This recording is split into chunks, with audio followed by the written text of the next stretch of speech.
Hi, my name's Eric. I'll be reading you selections from the e-edition of today's Cape Cod Times. Today's date is Monday, April 22nd of 2024. We'll start with the weather, as we always do.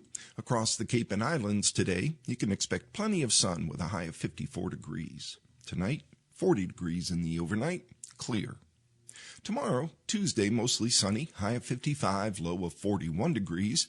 And on Wednesday, cloudy and breezy with showers coming in the later afternoon, high of 57, low of 33. Gets chilly on Wednesday night, very cold.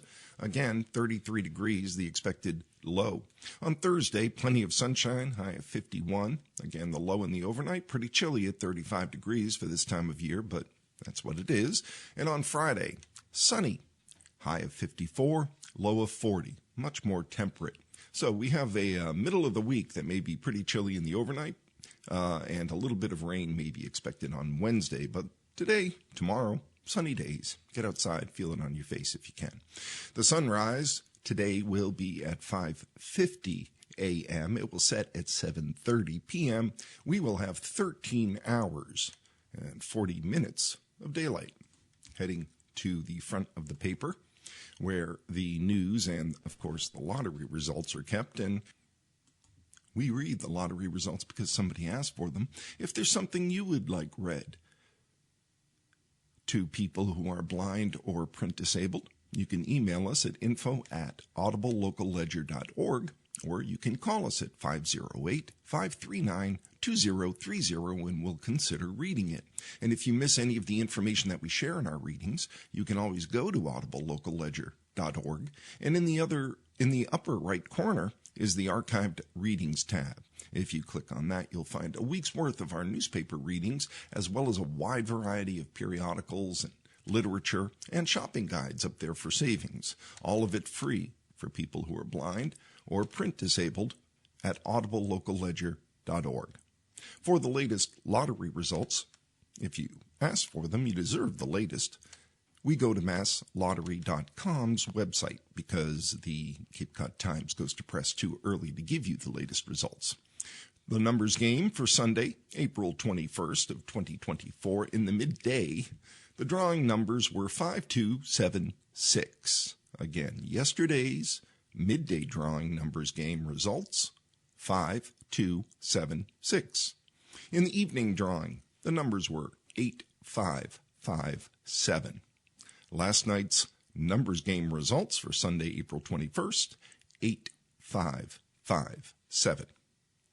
Mass cash for Sunday, April 21st, 1, 21, 23, 28, and 32. And Lucky for Life rounds out our results. Sunday, April 21st, the numbers were 23, 24, 31, 33, and 40, with 10, the bonus number. Good luck to all who play. Remember us if you win. Back to the Cape Cod Times e-edition, to the front page, where we have a headline that reads, Hyannis Business Boosting Program provides money to local shops. And this is reported by Susan Vaughn as a special to the Cape Cod Times. In the past 2 years, 27 small businesses in Hyannis have benefited from $156,000 in grants, which have helped pay for a new freezer, expanded space, an online marketing person, a new sign, all to help them grow and gain an advantage in a competitive market.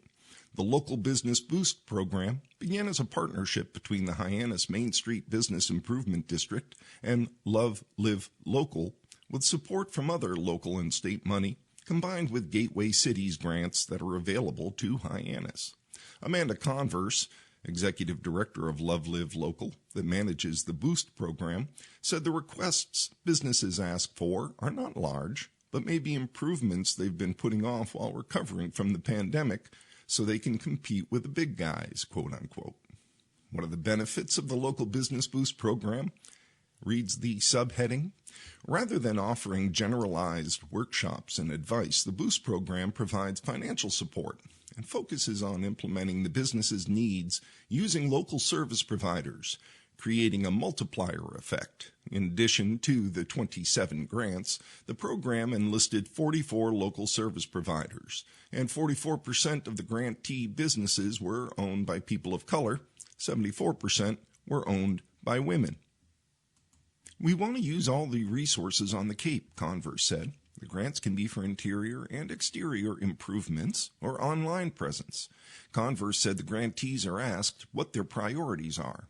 It's very flexible based on what they need, she said. We're able to divest the funds to many different uses to take them to the next level. The targeted capital infusion has helped the businesses thrive, Converse said, and as a result, the community thrives. They contribute to the tax base, and they're adding so much unique flavor to the place. Hyannis Main Street businesses get help with marketing. Elizabeth Worthbane, executive director of the Hyannis Main Street Business Improvement District, said the Boost program has been a big help in customizing the needs of the business owner with the help of other Cape businesses, such as establishing a social media website, merchandising, marketing, or window displays. Worthbane said the Boost program has been able to get a variety of grants, including Mass Development's Transformative Development Initiative. I think we've put together a good reputation, she said, of helping to get the grants.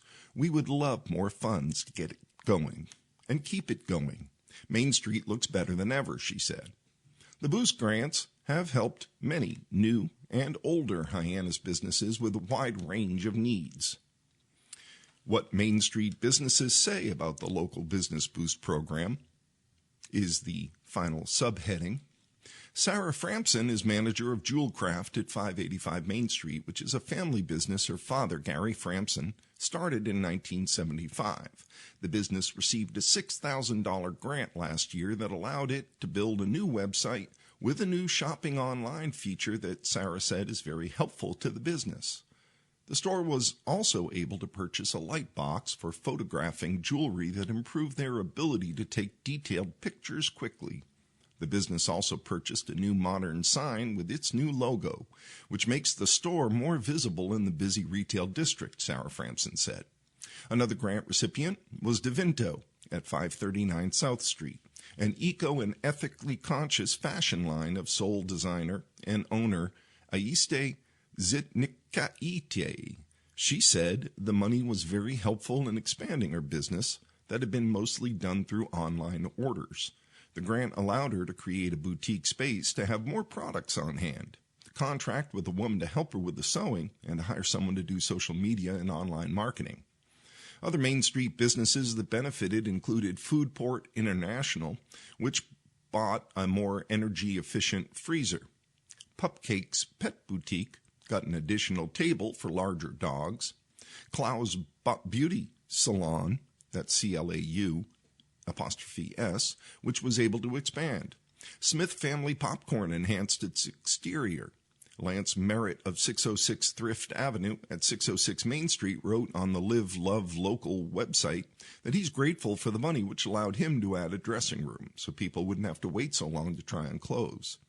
Funding for the Boost program is becoming more of a challenge this year, Converse said. I've explored funding mechanisms at the state level, but have been told that the state's tightening its belt. Will not be able to fund initiatives like this in the near future. I've also applied for grants with local banks, and we're looking to capitalize the program at $150,000.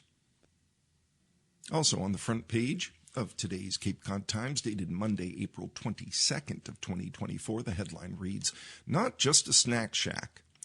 Beachside Jonesin," that's Jones as one word, and then the capital N apostrophe, "represents a lifelong dream," by Rachel Devaney of the Cape Cod Times.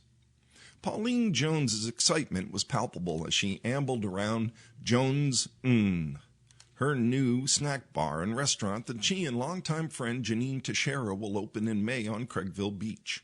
The space is currently filled with unopened boxes, ice cream machines, old commercial cooking equipment like flat iron grills and deep-fat fryers, as well as a wood-fired pizza oven, said Jones.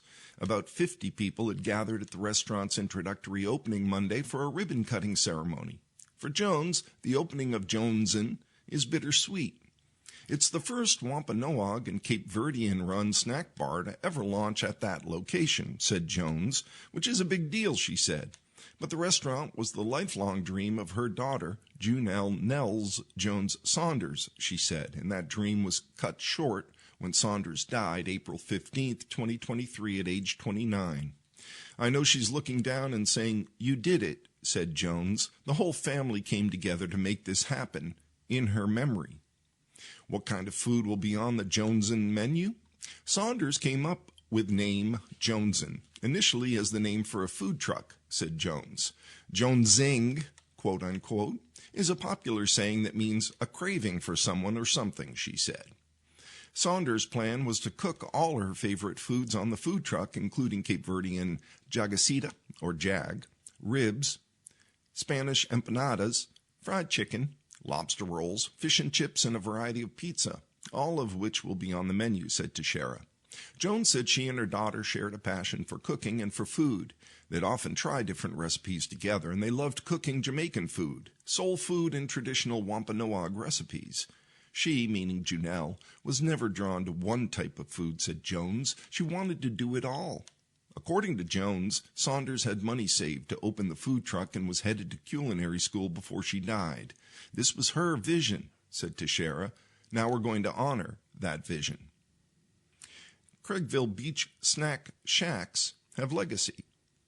Jones and Teixeira submitted an application to the town for the space at 974 Craigville Beach Road and will be heard by the Barnstable Licensing Authority on April 24th, according to Interim Deputy Director of Asset Management and Licensing, Aaron Logan. The building, which is sandwiched between the Barnacle and the Ocean View Motel, has been home to a number of establishments, including the Barnacle 2 and most recently Bites at Craigville, said Jones. The Barnacle and Barnacle 2 were first opened by Barbara Ross in 1951. Teixeira remembers when her son, Asim Smith, ran the kitchen at the location when it was under different ownership. Saunders, she said, would often meet him there and cook and help with customers. When Jones and Teixeira were teenagers, said Teixeira, they'd drive down Craigville Beach Road and dreamed of running a restaurant on the beach strip. We've so many memories and connections to this place, said Teixeira, who's Cape Verdean and from the Ponca tribe of Indians of Oklahoma. Throughout her life, Saunders struggled with addiction, said Jones. Before she died, her daughter had been sober for a period of time and had recently emerged from a residential recovery program. Those with addictions struggle, but they still have dreams, said Jones. Sabrina Barros, a friend to Saunders, Jones, and Teixeira, said the snack bar can help Jones through her grief. It's also an inspiration to watch Jones and Teixeira follow through with Saunders' dream, she said. The dedication, the love, and the loyalty that Pauline has for her children is really going to shine through this restaurant, said Barros. Janelle's life was not in vain. She'll be remembered forever. Cheryl Austin, Jones's family member, said there will be a touch of love in all the food served. This is an amazing tribute to Junelle, said Austin, and we know she'll be in spirit right beside her mother and Janine in that kitchen. In a letter, which Jones shared with the Times, Saunders apologized to her mother for causing her any pain. You never gave up on me. You stood by me, and I know that wasn't easy, said Saunders in the letter. Hopefully I can make you proud. Jones said Saunders died before she could give her the letter. It was on her dresser at the sober house, said Jones. The letter, she said, helped to remind her to continue to dream. We have to represent. We have to keep on trying, she said. This restaurant's part of my heart that beats for my daughter. Shifting gears inside the paper, keeping it local to the Cape and Islands section. Some advice, mosquito outlook for Cape Cod, and ways to lessen the sting by Eric Williams of the Cape Cod Times. During the colder months on Cape Cod, it's easy to pretend mosquitoes don't exist. Or maybe through some peculiar twist of natural fate, they all just went extinct last fall when the temperatures dropped. Now, wouldn't that be nice? Well, friends, that's not the way it is. We stand on the precipice of warmer days, and the mini-vampires are plotting a return, heck bent on a blood meal that keeps their reproductive operations going. Sure, we humans seem pretty sophisticated with our smartphones and electric cars, but to a mosquito, we're just protein on a stick. Thus, it seems a perfect time to take a look at what mosquito season might hold for the Cape and to find out what we can do to reduce unpleasant interludes with the winged creeps around our homes. To get the latest buzz, we spoke with Gabriel Sokolsky, superintendent of the Cape Cod Mosquito Control Project, which is the organization charged with managing mosquito populations in Barnstable County. The question, what does the mosquito forecast look like for Cape Cod this year? Sokolsky said predicting how bad the mosquito season might be on Cape Cod's tricky business. An important thing to keep an eye on is how much standing water there is around the Cape, whether it's fresh water or salt water. Unusual amounts of standing water provide more room and opportunity for mosquitoes to reproduce. Right now, we've got a lot of mosquito habitat out there, said Sokolsky. Coastal flooding over the winter and spring has brought in salt water that's been slow to dissipate in places, and significant spring rains have added more fresh water to the mix. But this water is still relatively cold. It's not ideal for mosquito nurseries, and a stretch of dry weather could change the equation. It's still early, so it's difficult to judge how things might go, said Sokolsky. The question, what's the Mosquito Control Project doing now to manage mosquito populations? Our crews just switched over from water management to larvicide application, said Sokolsky. In the cooler months, project crews concentrate on cleaning out waterways and culverts to keep water moving and draining. And then once things heat up, they concentrate on eradicating larvae, a stage of the mosquito life cycle that takes place in water. The question, what's the difference between salt marsh and freshwater mosquitoes? Salt marsh mosquitoes use salt water or brackish water as part of their reproduction cycle, and their habits are different from freshwater mosquitoes. Saltwater mosquitoes bite during the day. They can have a 5-mile range, said Sokolsky. They're strong flyers. Mosquitoes that use freshwater as part of their reproduction cycle tend to stay local, said Sokolsky, and they're more active at dusk and dawn. Has the Duck Harbor overwash situation in Wellfleet raised mosquito concerns is the question. The Cape Cod Mosquito Control Project is paying close attention to the Duck Harbor area of Wellfleet, where repeated high tide and storm-fueled overwashes have brought significant amounts of salt water into hard-to-reach interior locations. There's a lot of water in places that we can't physically access, said Sokolsky. It's difficult to tell if there are mosquito eggs there. The question, final question, what can I do to reduce mosquitoes around my home? The answer's simple, but you have to stay vigilant. Get rid of standing water around your home. Mosquitoes don't need much water for their eggs to prosper and start a new and irksome generation. Clean your gutters, empty water from pots, kiddie pools and containers in your yard, and check tarps for sneaky puddles. Sokolsky said boats, canoes, and kayaks can also be sneaky water collectors if they aren't upturned. And since mosquitoes don't need a whole lot of time to reproduce, it's important to remove standing water after it rains. And if mosquitoes are bugging you around your home this year, Sokolsky suggests reaching out to the Cape Cod Mosquito Control Project at 508-775-1510. We are here to help, she said. Eric Williams, when not solving curious Cape Cod mysteries, writes about a variety of ways to enjoy the Cape, the weather, wildlife, and other subjects. You can contact him at ewilliams@capecodonline.com. Also in the Cape and Islands section, there's a beautiful photo of a lovely daffodil, and it reads, headline reads, April's Flower by Steve Heslip. It's prime time for the Cape's most popular flower, the daffodil. A string of sunny, mild days last week coaxed out the blooms. A road trip down the Old Kings Highway, Route 6A, from Barnstable Village to Orleans was like a journey down the yellow brick road, minus the Scarecrow, Tin Man, and little dog Toto. I was feeling a bit cowardly trying to sightsee and drive at the same time, so I could have been a sub in for the Lion. Based on my single-source gardening diary data, the daffodil peak season in 2024 is almost 2 weeks earlier than when my record-keeping started almost 30 years ago. This is strictly observational information. Many of the area's annual festivals celebrate the daffodil that will arrive at the end of April. But now mid-month finds the flowers at their brightest. Last year on April 14th, the temperature approached 80, summer in spring. No matter the timing, the venerable daffodil always shows up to perform. We had a few around our house growing up, but it wasn't until I arrived on Cape that I got the full story. My mother-in-law, a devout daffodil aficionado, gave me my first tutorial on planting. Ignore the directions on the bag of bulbs. Dig a round hole, shake in some bone meal, and loosely clump all the bulbs together.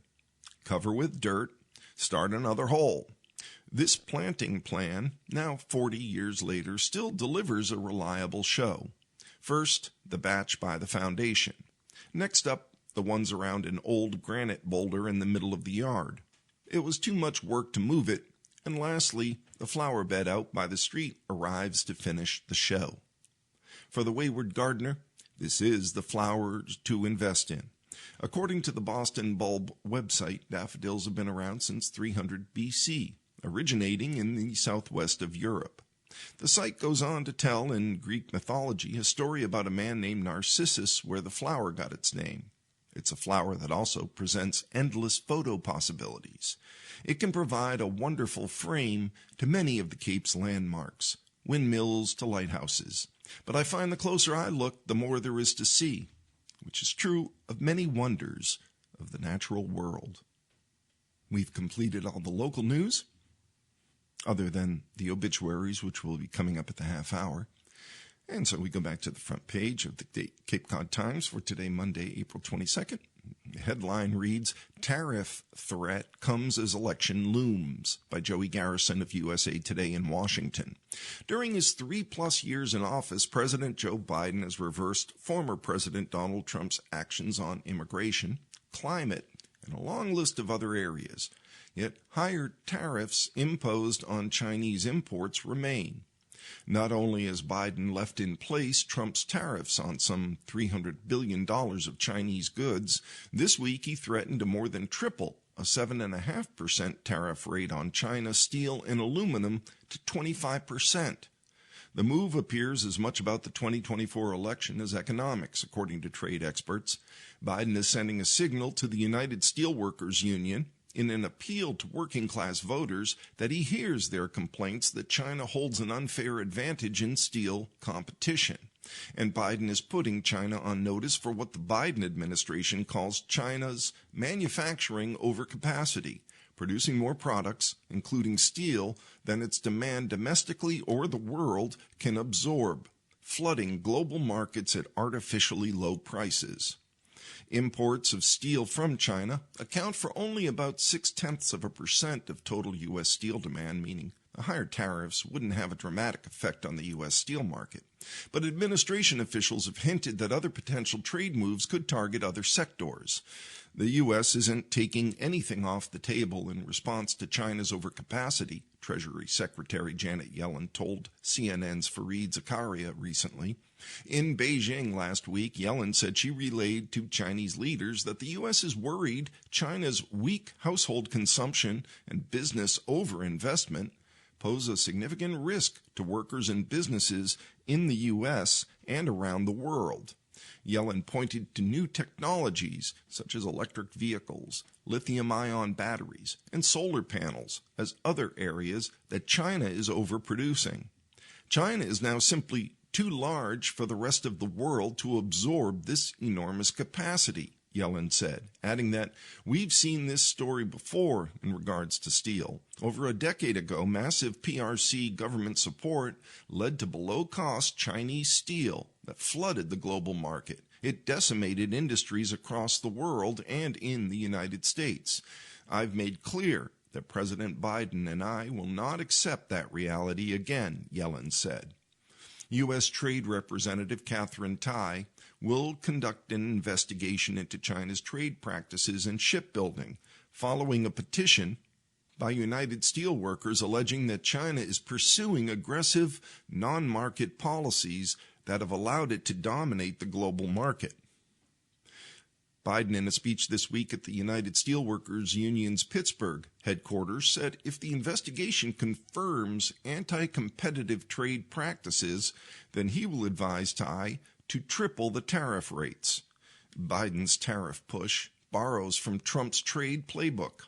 The Republican's presumptive nominee routinely raised tariffs on Chinese goods during his 4 years in office, igniting a trade war between the world's two largest economies.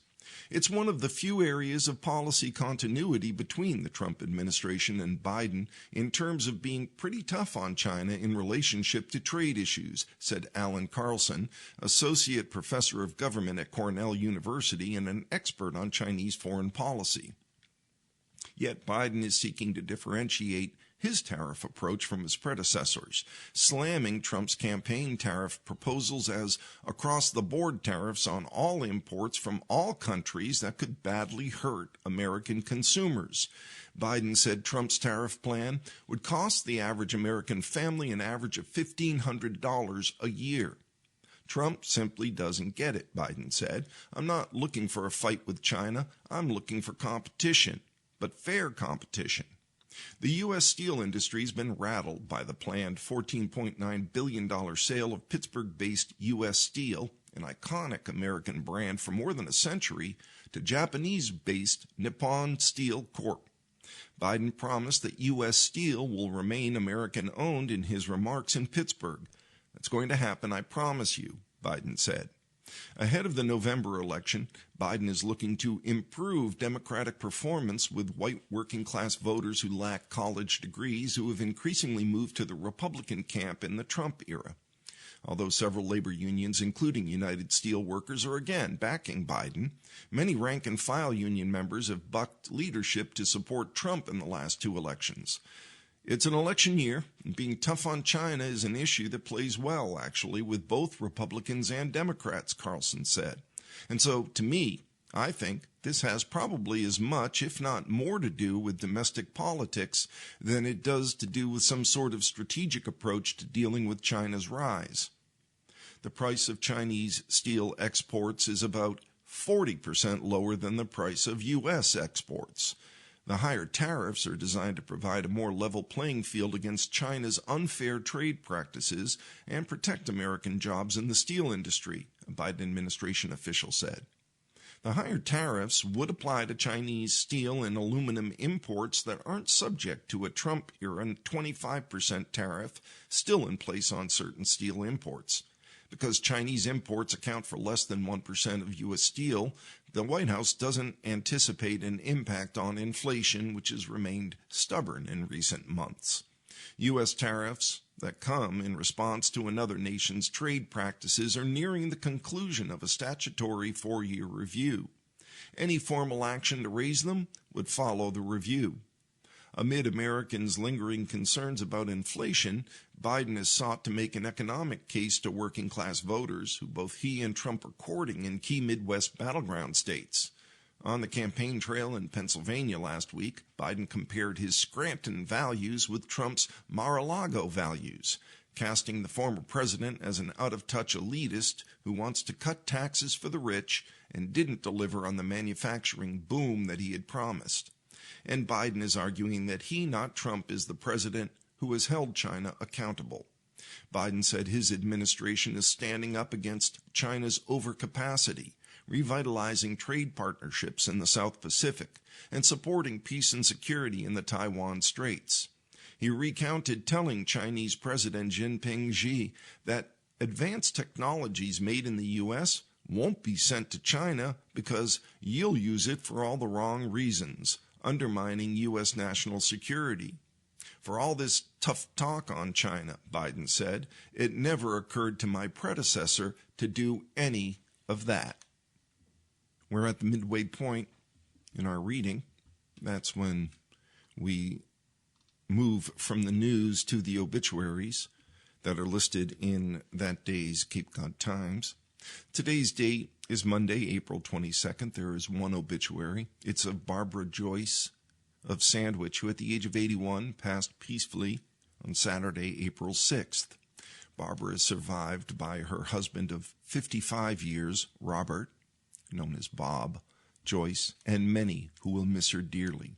Visiting hours will be held at Nickerson-Bourne Funeral Home in Sandwich on Sunday, April 28th, from 4 to 7 p.m.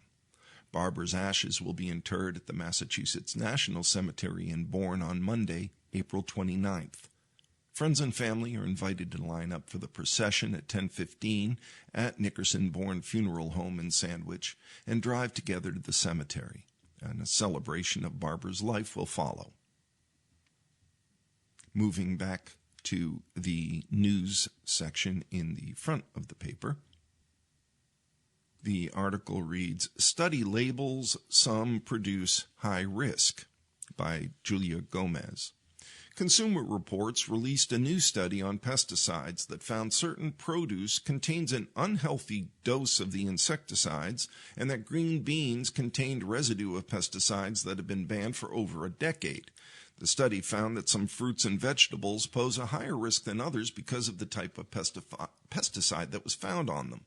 For example, 4% of green beans tested positive for acephate, or methimidofos, a breakdown product of acephate. Farmers and growers have been prohibited from using acephate on their green beans since 2011, while use of methimidofos has been completely banned since 2009. Catherine Roberts, the in-house reporter who wrote the article for Consumer Reports, emphasized to USA Today that Consumer Reports is in no way saying folks should start avoiding the produce aisle altogether. "We are not naysaying fruits and vegetables," Roberts said. "Fruits and vegetables are so good for you." Instead, she said that eating high-risk fruits and vegetables in moderation is fine. "We recommend a half a serving or less a day," said Roberts, and that's still a significant amount. The EPA released a statement that noted the agency tested nearly 30,000 produce samples. 99% of those items showed pesticide residue below the EPA's threshold. In setting a tolerance, EPA determines the amount of residues of the pesticide in or on food that are safe, wrote the EPA in a statement that was sent to USA Today by Jeff Landis, the press officer of the EPA's Office of Chemical Safety and Pollution Prevention, which means that there is a reasonable certainty that no harm will result from aggregate exposure to the pesticide chemical residue, which includes dietary and other non-occupational exposures, the EPA statement said. What are some high-risk fruits and vegetables? Watermelon and green beans are both high risk because of the pesticides found in them. Consumer Reports found that watermelons contained a pesticide called oxamil. The pesticide oxamil is among those that Consumer Reports experts believe require extra caution because of the potential for serious health risks, the analysis said. According to Consumer Reports, examples of very high-risk fruit and vegetables are bell peppers, blueberries, imported celery, and imported collard greens, and potatoes. Can you wash out pesticides? Well, the answer is no. The produce that was tested, according to Roberts, was washed before it was evaluated.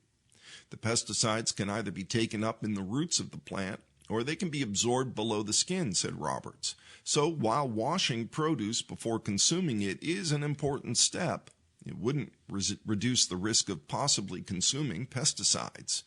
Regardless, Roberts still recommended washing produce for 10 to 15 seconds in cold water before eating it. Who's most at risk from pesticides? Despite residues being found in small amounts of produce, they can still pose huge risks to the people who consume them, especially children or people who are pregnant, Roberts said. She said that not only are some of these pesticides endocrine disruptors, meaning they can affect hormones in one's body, but Roberts said that people whose diets have higher amounts of pesticides could potentially have a higher risk of getting cancer or cardiovascular disease.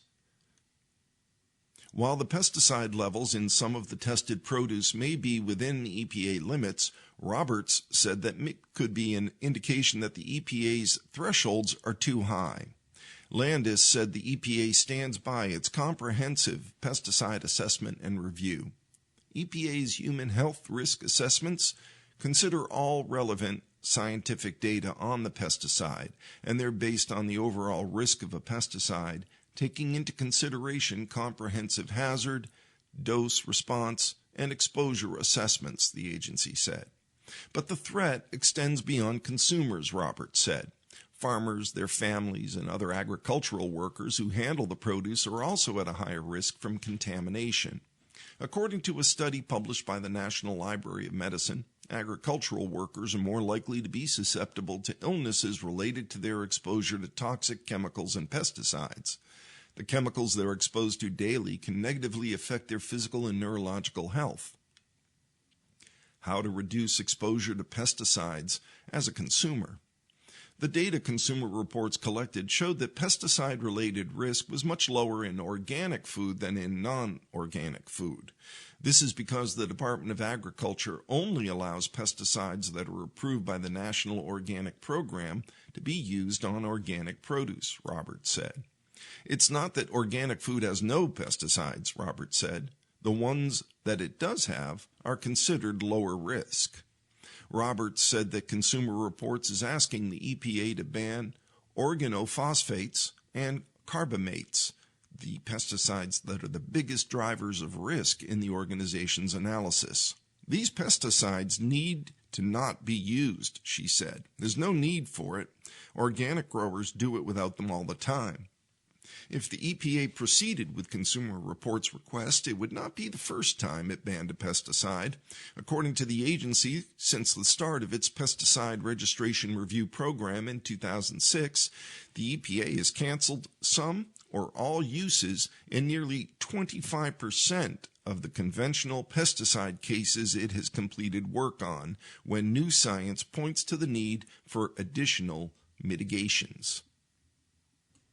The next headline in today's Cape Cod Times of April 22nd, Could Minnesota be swing state this year? By Sam Woodward of the St. Cloud Times in Minneapolis. Minnesota might not be one of the popular sought-after swing states, but its blue hue could turn purple this year. The national polls show a close race in the country's top swing states, but could disaffection and close margins in Minnesota create a second-tier battleground state? Though there's not an official definition, swing states are usually categorized by their extremely small margins of victory. In 2020, 7 states were won by less than 3 percentage points: Arizona, Georgia, Michigan, Nevada, North Carolina, Pennsylvania, and Wisconsin. Despite Joe Biden winning Minnesota's 10 electoral votes by 7 percentage points in 2020, experts are saying it won't be so easy this year. Donald Trump almost won Minnesota in 2016, and he's talked about fighting for it in 2024, political scientist Lawrence Jacobs told the St. Cloud Times. I think it's a battleground state. The 2016 election was just one of a number of elections in Minnesota that came close to flipping. Jacobs, the founder and director of the University of Minnesota's Center for the Study of Politics and Governance, said Minnesota could be a concerning state for Democrats in November. Recent polling from KSTP Survey USA shows that Minnesotans are feeling just as conflicted as the rest of the country. Biden leads Trump by 2 percentage points, with 11% of voters polled saying they'll vote for a third-party candidate. The poll's credibility interval, comparable to a margin of error, is plus or minus 4.9%. And this isn't the only poll to show a close race in Minnesota. The past 3 polls from KSTP all found Biden leading within the margin of error, all by less than 4 percentage points. These are tight margins, and you can't afford to have tens of thousands of otherwise Democratic voting citizens not showing up and casting a ballot, Jacobs said. In Minnesota's presidential primary, almost 46,000 voters used their ballots to cast a protest vote against the president and his support of Israel in its ongoing war. A Republican hasn't won a presidential election in Minnesota since 1972, when President Richard Nixon was reelected. Democrats currently have a trifecta in the state government, but control over the legislative chambers and government seat have gone back and forth over the decades, and Republicans currently represent half of Minnesota's congressional delegation. Biden has campaigned in the Midwest since the start of his re-election campaign, making stops in Minnesota in November and January, and Vice President Kamala Harris made a historic stop at a St. Paul clinic that performs abortions. Trump has yet to campaign in Minnesota, spending numerous days a week making appearances in courtrooms for the various criminal trials against him. The next headline in the Cape Cod Times of April 22nd, Chief Scientist at the WHO sounds alarm on bird flu, by Eduardo Cuevas of the USA Today. The World Health Organization's top scientist said last week that the recent bird flu outbreak is of great concern and vaccine development is not where we need it to be. The virus, which typically infects poultry and wild birds, has spread to mammals, including at least 2 people in the U.S. in recent years. The new development experts are eyeing is that the virus is now passing from mammal to mammal. Bird flu has a high mortality rate in the hundreds of people who have contacted it. Dr. Jeremy Farrar, chief scientist at the WHO, the United Nations Health Agency, told reporters on Thursday. He expressed concern about recent U.S. bird flu cases among cattle and a Texas dairy worker. The infection has started to become a pandemic among animal species, he said at a press conference. The great concern, of course, is that in doing so, and infecting ducks and chickens, but now increasingly mammals, that virus now evolves and develops the ability to infect humans, he said, and then, critically, the ability to go from human to human transmission. Farrar also said public health officials lack the ability to diagnose the virus. 8 states have experienced bird flu outbreaks in dairy cows, beginning in late March in Texas. The U.S. Department of Agriculture believes migratory birds were the source of the infection, and the virus then spread from herd to herd, experts believe, suggesting there's been transmission among mammals. On April 1st, Texas health officials said a dairy worker was infected with bird flu after close contact with sick cows. Bird flu spreads primarily through contact with infected birds, including dead animals. Human cases are rare. Most occur in people who had unprotected exposure to sick animals. The risk is heightened for people who work with infected poultry or livestock and for veterinarians who treat infected animals. U.S. health officials say the country is ready to ramp up vaccine production if the risk of bird flu rises. The CDC says the risk to public health remains low. It's too early to press the panic button, said Lawrence Gostin, a professor of public health law at Georgetown University. The nightmare scenario, he said, is if the virus makes a genetic leap and begins human-to-human transmission. Given how infectious and deadly the virus is, it would be worse than COVID-19, he said. The Department of Health and Human Services said in a statement that its national pre-pandemic influenza vaccine stockpile program is equipped to respond rapidly to influenza strains as they evolve, including supporting manufacturing capacity to allow for large-scale vaccine production if needed. Editorial note that Karen Weintraub of USA Today contributed to that article. The next headline, report says that infinite scrolling is dangerous for teenagers, by Juan Carlos Castillo of the Asbury Park Press in New Jersey. The American Psychological Association issued a report on Tuesday criticizing how social media is designed in a way that jeopardizes the mental health of young people. More than half of teenagers are reporting symptoms of clinical dependency on social media, and the APA blames design features on the platforms as one of the culprits.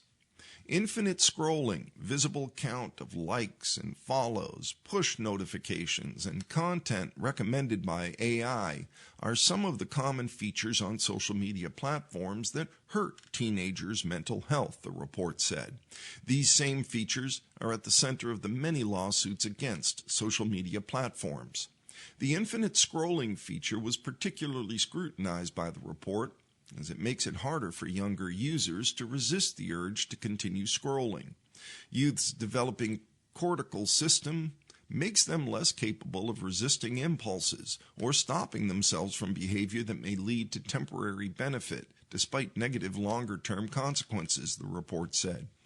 This can lead to adolescents making decisions based on short-term gain, lower appreciation of long-term risk, and interference with focus on tasks that require concentration, it said. On the other hand, push notifications take advantage of younger users' sensitivity to distraction.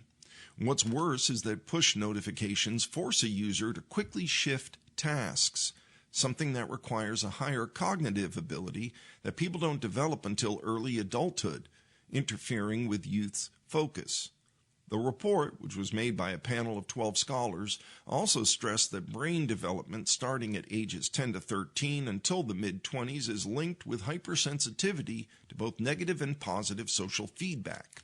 Visible counts of a user's followers and likes capitalize on younger users' vulnerability, increasing chances for problematic use of social media. Moreover, likes and follower counts activate neural regions that trigger repetitive behavior, and thus may exert greater influence on youth's attitudes and behavior, the report said. Our next headline in the Cape Cod Times of April 22nd, Supreme Court docket is packed this week. Justices to hear cases on Trump, abortion bans, homeless camps, and more, by Dan Morrison in Washington. With cases involving Donald Trump, abortion bans, battling baristas, homeless camps, and scary tattoos, the Supreme Court enters a week packed with arguments that will affect everything from the tumultuous 2024 election to health care, the workplace, and policing. Most notably, the High Court will weigh if and when a former president can claim criminal immunity for acts committed while in office, as Trump, who's currently on trial for allegedly concealing hush money payments to an adult film star, fights 3 additional indictments over his attempts to overturn the 2020 election and his hoarding of classified documents. But Trump's broad claim that a former president can't face criminal charges without first being impeached by the House of Representatives and convicted in the Senate is just one of several high-stakes cases the 9 justices will hear this week. Subheading: Banning homeless residents from sleeping outside. Illegal blankets? Justices have been asked to decide if cities can punish people who sleep outdoors. The southern Oregon city of Grants Pass, where winter temperatures fall into the 30s, had cracked down on a homeless encampment by banning tents, blankets, and pillows from public parks. But a federal appeals court ruled that the Constitution's 8th Amendment, which bars cruel and unusual punishment, doesn't allow criminal charges against people who are sleeping outside when they have nowhere else to go. Gavin Newsom, California's Democratic governor, joined a host of cities in supporting Grants Pass' appeal to the High Court, writing that the 2018 decision ties local leaders' hands. Governments need the flexibility to address immediate threats to health and safety in public places, Newsom said. Residents of the Grants Pass homeless camp say the harsh anti-sleeping law was an effort to push its homeless residents into neighboring jurisdictions by punishing them for their existence within city limits. On Tuesday, Starbucks union clashes and tattoos on the visa line. In 2016, El Salvadorian tour guide Luis Asensio Cordero was denied an immigrant visa to be reunited in the U.S. with his wife, Sandra Munoz, an American citizen. After 3 years of trying to find out why, he learned a consular official had suspected Asensio Cordero had a criminal background. The couple surmised that Asensio Cordero's tattoos, one of Our Lady of Guadalupe, another of theatrical masks, suggested membership in the violent MS-13 street gang. They appealed to the American consulate that he had 0 criminal links, and they submitted a report from a gang expert that his tattoos had nothing to do with MS-13. But the decision held. Asensio Cordero isn't a gang member and never has been, his lawyer Charles Roth told USA Today. While visa officers have wide latitude in deciding who to admit into the U.S., and they aren't required to say much to justify their denials, the Supreme Court will be asked on Tuesday morning if Asensio Cordero was entitled to more consideration because he's married to an American citizen whose interests are also affected by the visa ruling, and whether the courts have any say at all in visa decisions. Later on Tuesday, latte giant Starbucks, which has been involved in a vicious fight against union organizers at stores across the country, will ask the justices to clarify when the National Labor Relations Board can order employers to rehire workers who say they were unjustly fired.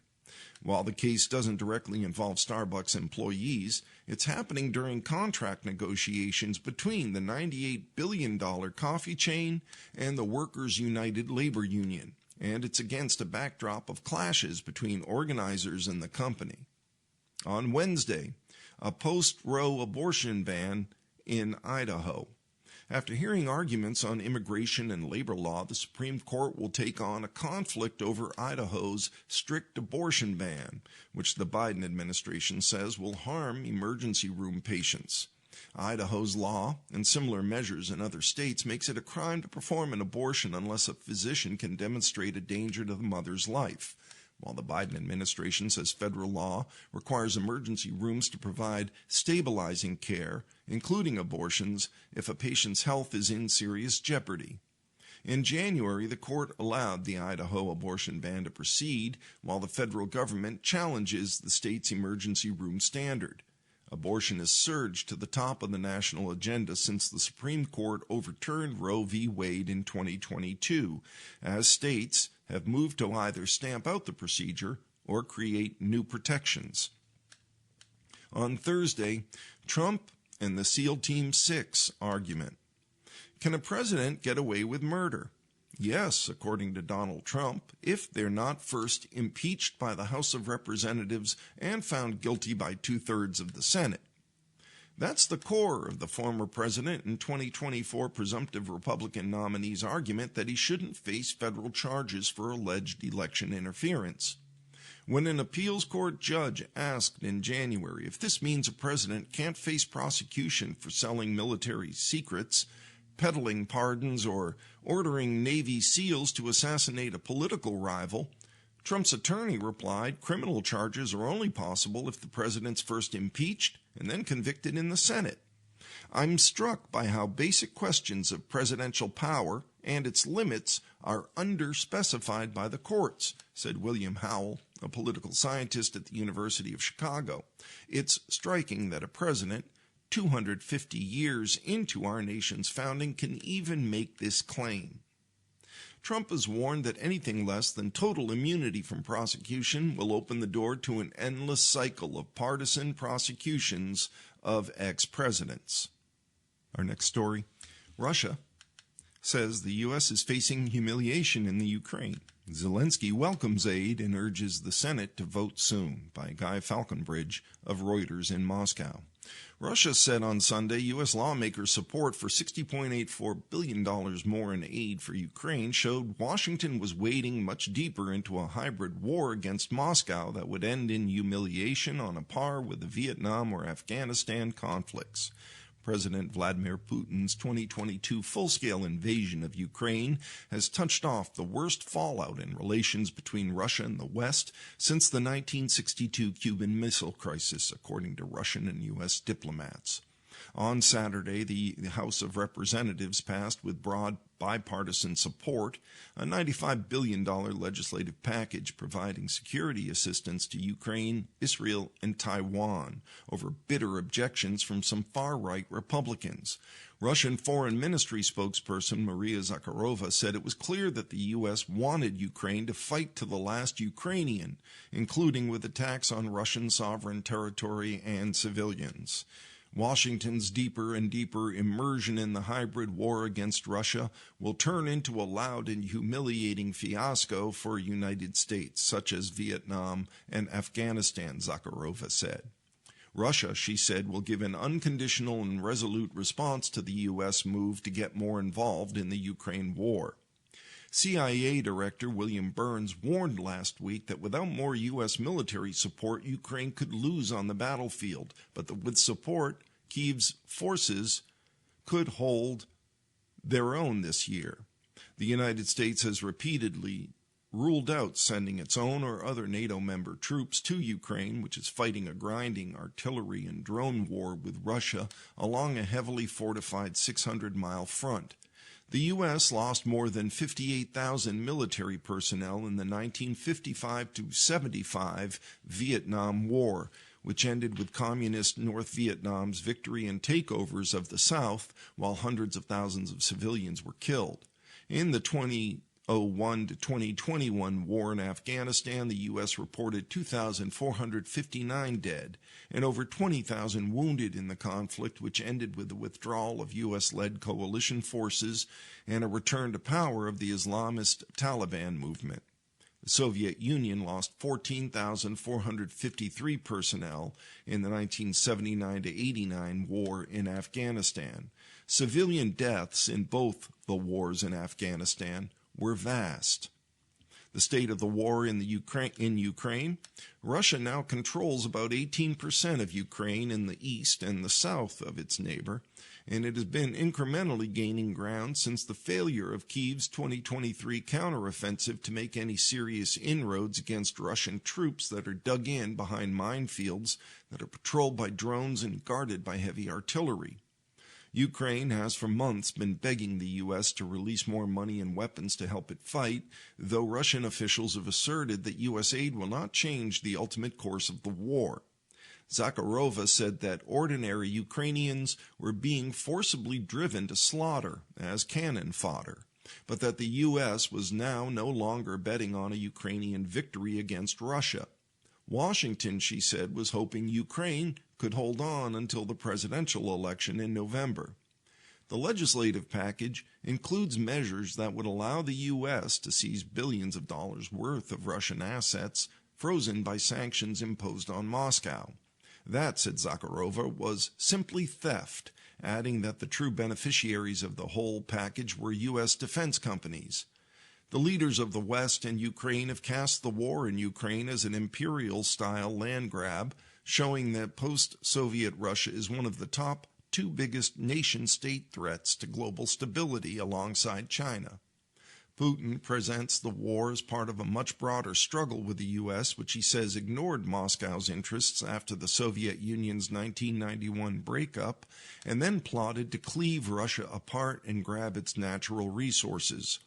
The West denies it wants to destroy Russia, which in turn denies that it intends to invade any NATO member state. Ukrainian President Volodymyr Zelensky on Sunday welcomed the passage of the $60 billion in aid for Ukraine by the House of Representatives, but urged Washington to quickly turn the bill into law and proceed with the actual transfer of the weapons, saying long-range arms and air defense missiles were a top priority. In an interview with NBC's Meet the Press, Zelensky said the passage of the bill would send a powerful message to Russia that Washington stands by Kyiv and that it would not be a second Afghanistan. I think this support will really strengthen the armed forces of Ukraine, and we will have a chance for victory, Zelensky said through a translator. But he repeatedly urged U.S. lawmakers to take swift action to pass the bill in the Senate. We really need to get this to the final point. We need to get it approved by the Senate so that we get some tangible assistance for the soldiers on the front line as soon as possible, and in another 6 months, Zelensky said. Almost 26 months since the 2022 invasion, Russia is slowly advancing in eastern Ukraine and has ramped up its bombardments of cities and towns behind the front lines amid a slowdown in Western military assistance. The legislation now proceeds to the Democratic majority Senate, which passed a similar measure more than 2 months ago. Leaders from Democratic President Joe Biden to top Senate Republican Mitch McConnell have been urging embattled Republican House Speaker Mike Johnson to bring it up for a vote. The Senate is set to begin considering the House-passed bill on Tuesday, with some preliminary votes that afternoon. Final passage is expected sometime next week, which would clear the way for Biden to sign it into law. And with that, we've come to the end of our reading of the Cape Cod Times for Monday, April 22nd of 2024. This is your reader, Eric, saying be well, be safe, look after each other. Bye for now.